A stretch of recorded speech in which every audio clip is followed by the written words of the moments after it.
শীতকাল পড়লে আলু চাষ, ওইদিকে সর্ষে চাষ, এইদিকে শিম গাছের চাষ, বেগুন গাছের চাষ। এই ক্ষেতিগুলো দেখতে এত ভালো লাগে। আর গ্রাম বাংলায় এলে, যেহেতু আমার গ্রামে জন্ম, সেহেতু আমি এটার অনুভব করতে পারি। এই মাটির গন্ধ, এই আলু ফুল গাছের যে সুন্দর দেখতে লাগা, এগুলো একটা সত্যি অনুভূতি আছে, একটা ভালো লাগার গল্প আছে।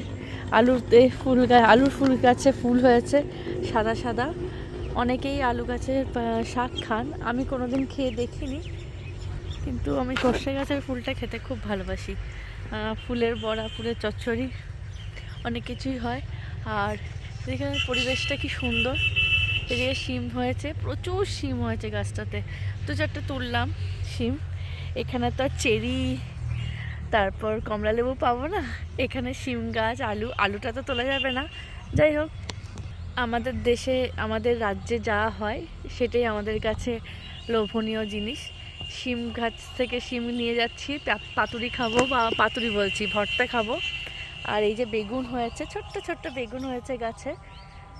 ওইদিকে পালং শাক হয়েছে, ভর্তি পালং শাক, এত সুন্দর লাগছে। এদিকে মানকচু গাছ, কলা গাছ, খুব ভালো লাগছে দেখতে। চারিদিকে সবুজ হয়ে মোড়া, আর তার উপরে এই ফুলগুলো হয়েছে, বেগুনি ফুল হয়েছে শিম গাছে। আর এদিকে আলু গাছের ফুল হয়েছে সাদা সাদা। আলু গাছের ফুল কি কখনো দেখেছেন? এই দেখুন, ছোট্ট ছোট্ট আলু গাছের ফুল হয়েছে কে। আর এইদিকে হয়েছে সর্ষে ফুল, সব ধারে ধারে সর্ষে গাছ লাগিয়েছে। আমরা যখন পাঞ্জাব গেছিলাম, দেখছি ট্রাককে ট্রাক সর্ষে গাছ কাটিং করে নিয়ে যাচ্ছে, সরসোদা শাক খাবে বলে। মক্কে দি রুটি আর সরসোদা শাক, সরি বলতেই ভুল করছি আমি। আর ভর্তি, পাঞ্জাবে ভর্তি সরষে গাছের চাষ হচ্ছিল।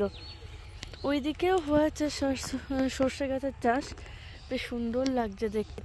এইগুলো হচ্ছে বেতো শাক।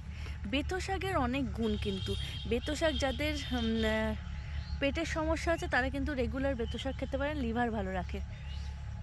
এগুলো বীজ ছড়াতে হয় না, নিজে নিজেই হতে থাকে বেতো শাক। এই দেখুন, এইদিকে আবার ভর্তি সর্ষে শাক হয়েছে, সর্ষে ফুলে ভর্তি একবারে।